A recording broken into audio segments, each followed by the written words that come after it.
नमस्कार दोस्तों, यहाँ पर उत्तर प्रदेश की सबसे पहले आज की 25 फटाफट बड़ी खबरें मिलेंगी सिर्फ 10 मिनट में, जो आपको जानना बेहद जरूरी है। तो लाइक सब्सक्राइब करके वीडियो पूरा देखें और कमेंट में बताइए आप किस जिले से देख रहे हैं।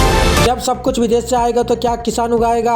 अखिलेश का बीजेपी सरकार से सवाल। समाजवादी पार्टी के प्रमुख अखिलेश यादव ने केंद्र की आयात नीति और बिचौलियों संस्कृति को किसान की आर्थिक बदहाली का जिम्मेदार ठहराया है। उन्होंने पूछा कि यदि सब कुछ विदेश से आएगा तो किसान बच्चों की शिक्षा, बुजुर्गों का इलाज और बेटियों की शादी कैसे करेंगे? अखिलेश ने राज्यपाल के अभिभाषण को खारिज करते हुए कहा कि पिछले 22 वर्षों से गन्ना भुगतान केवल कागजों तक सीमित है और प्रदेश में उद्योग लगातार बंद हो रहे हैं।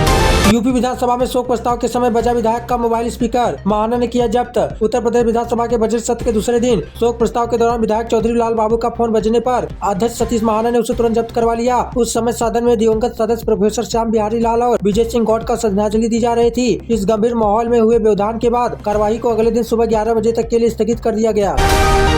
मथुरा में एक ही परिवार के 5 लोगों के शव मिलने से सनसनी। दूध के गिलास और दीवार संदेश ने उलझाई गुत्थी। महावन के खप्परपुर गांव में 35 वर्षीय किसान मनीष, उनकी पत्नी और 3 मासूम बच्चे के शव संदिग्ध परिस्थितियों के घर के भीतर मिले हैं। मौके से मिले दूध के गिलास और दीवार पर लिखे संदेश ने मामले को रहस्यमय बना दिया है, जिससे हत्या की आशंका से भी इनकार नहीं किया जा सकता। परिजनों द्वारा किसी भी बात से मना करने के बाद पुलिस अब फॉरेंसिक जाँच और पोस्टमार्टम रिपोर्ट के जरिए मौत की असली वजह तलाश रही है।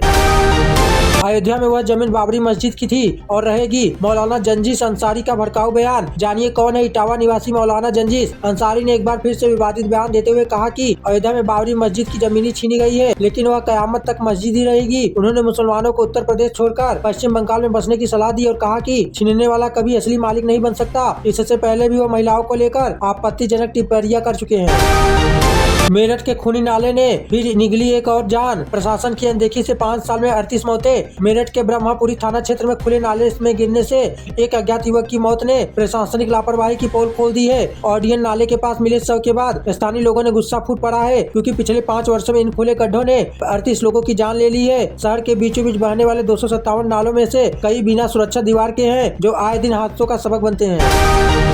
यूजीसी लागू करने की मांग को लेकर सड़क पर उतरी विधायक पल्लवी पटेल छात्रों के साथ धरने पर बैठी। अपना दल कमेरावादी की विधायक पल्लवी पटेल ने विश्वविद्यालय अनुदान आयोग की सिफारिशें लागू न होने के विरोध में मंगलवार को विभिन्न छात्र संगठनों के साथ सड़क पर उतरकर जोरदार प्रदर्शन किया। उन्होंने धरना स्थल पर बैठकर सरकार पर शिक्षा विरोधी और बार बार आश्वासन देने के बावजूद मांगे पूरी न करने का आरोप लगाया। तनावपूर्ण स्थिति को देखते हुए पुलिस प्रशासन ने प्रदर्शनकारी छात्रों को हिरासत में लेकर दूसरी जगह भेजा। संभल हिंसा मामले में तत्कालीन डीएसपी अनूप चौधरी को हाईकोर्ट से अंतरिम राहत। इलाहाबाद हाईकोर्ट ने संभल की जामा मस्जिद सर्वे के दौरान हुई हिंसा मामले में तत्कालीन डीएसपी अनूप चौधरी और 22 अन्य पुलिसकर्मियों के खिलाफ सीजेएम कोर्ट द्वारा एफआईआर दर्ज करने के आदेश पर अंतरिम रोक लगा दी है। राज्य सरकार और अनूप चौधरी ने निचली अदालत के फैसलों को चुनौती दी थी। मामले की अगली सुनवाई अब 5 सप्ताह बाद होगी। तब तक गिरफ्तारी या केस दर्ज करने की प्रक्रिया स्थगित रहेगी।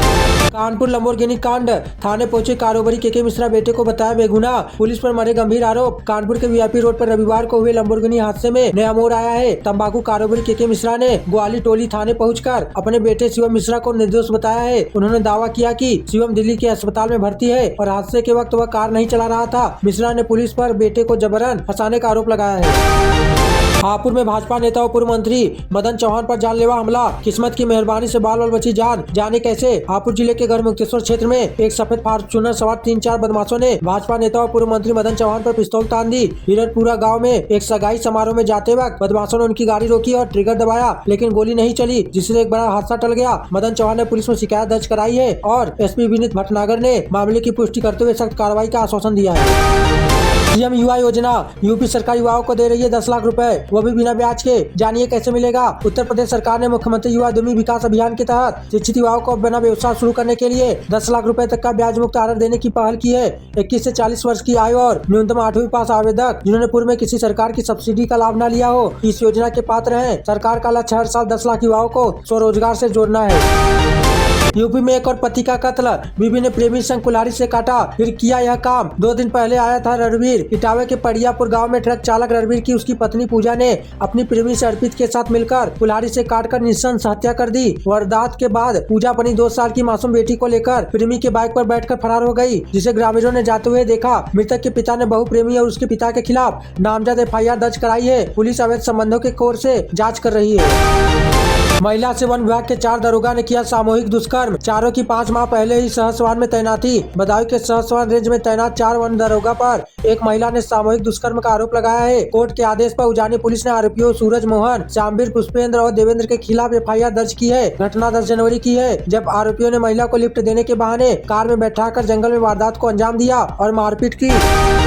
ठाकुर हूँ वाले वीडियो पर बैंक कर्मी की सफाई। कहा, सहकर्मी के पति से था विवाद, अपनी जाति पर है गर्व। कानपुर के एक निजी बैंक में ठाकुर हूँ मैं कहते हुए वायरल हुए वीडियो पर बैंक कर्मचारी आस्था सिंह ने सफाई दी है। उन्होंने बताया कि यह 6 जनवरी का पुराना वीडियो है, जो ग्राहक से नहीं बल्कि उनकी सहकर्मी के पति के साथ हुए झगड़े का है। आस्था सिंह ने कहा कि उन्होंने आत्मसम्मान में यह बात कही थी और उन्हें अपनी जाति पर गर्व है। बरेली के अर्बन हाट में खुलेगा 5 स्टार होटल, मल्टीप्लेक्स और हैंडीक्राफ्ट सेंटर। हजारों को मिलेगा रोजगार। बरेली के अर्बन हाट में 30 साल के अनुबंध के तहत 5 star hotel, multiplex, food court और ओपन एयर थिएटर खोलने का रास्ता साफ हो गया है। स्मार्ट सिटी कंपनी वैगविन एंटरप्राइजेज के बीच हुई समझौते से शहर को 352 करोड़ का राजस्व और करीब 1 लाख रुपए लोगों को रोजगार मिलने की उम्मीद है। यहाँ 600 वाहनों की पार्किंग और एक ही छत के नीचे खरीदारी, मनोरंजन और ठहरने की सुविधाएं मिलेंगी।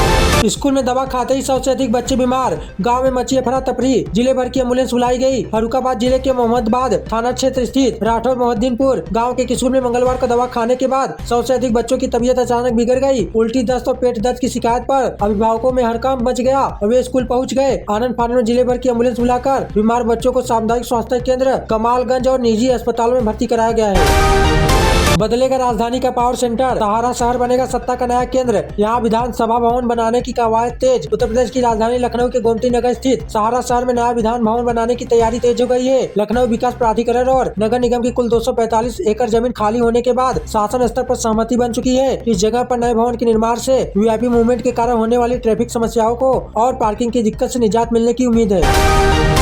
17 महीनों में 5 हत्याएं, पहचान किसी की भी नहीं। आगरा हत्या की वो वारदातें जो फाइलों में गुम हो गई। आगरा में हाईवे और यमुना एक्सप्रेसवे पर 17 महीनों के भीतर मिली 5 महिलाओं की लाशें पुलिस के लिए अभी भी अनसुलझी पहेली बनी हुई है। हाल में ही AI तकनीकी से महोबा की सोनाली की पहचान होने के बाद पुलिस ने अब अन्य पुराने मामलों में भी इसी तकनीकी का सहारा लेने का फैसला किया है। DCP सिटी सैयद अली अब्बास के अनुसार मृतकों की तस्वीरों को डिजिटल रूप से साफ कर शिनाख्त के लिए प्रयास किए जाएंगे।